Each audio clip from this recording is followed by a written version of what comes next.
अस्सलामुअलैकुम नाजरीन, आप देख रहे हैं पीटीएन न्यूज और मैं हूं आपकी होस्ट कुरातुलैन। शामिल करते हैं आज की अहम खबरें। सोशल मीडिया बच्चों की जहानत कम कर रहा है। नए अमरीकी तहकीक ने वालिदैन को खबरदार कर दिया। सोशल मीडिया के इस्तेमाल और दिमागी सलाहियत में कमी के दरमियान वाज़िया ताल्लुक देखा गया है।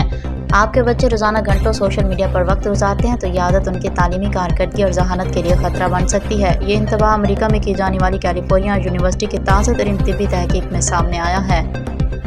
तहकीक के मुताबिक 13 साल से कम उम्र बच्चे जो बाकायदगी से सोशल मीडिया इस्तेमाल करते हैं वो मुताले, यादाश्त और अल्फाज के ज़ख़ीरे से मुतालिक टेस्टों में कमज़ोर कारकर्दगी दिखाते हैं। माहिरीन ने बताया कि सोशल मीडिया के इस्तेमाल और दिमागी सलाहियत में कमी के दरमियान वाज़िया ताल्लुक देखा गया है। अगरचे माजी में ज़्यादातर तहकीकात ने सोशल मीडिया के नफ्सियाती असरात पर तवज्जो दी, ताहम इस नई तहकीक ने उसके तालीमी असरात को जांचा, यानी स्कूल जाने वाले बच्चों की कारकर्दगी पर यह आदत किस हद तक असरअंदाज होती है। मुहक्किकीन ने बच्चों पर की गई एक तवील मुद्दती तहकीक का डाटा इस्तेमाल किया जिसमें 9 से 13 साल की उम्र के 6000 से ज़ायद बच्चे शामिल थे। उन्हें सोशल मीडिया के इस्तेमाल की बुनियाद पर 3 ग्रुपों में तकसीम किया गया।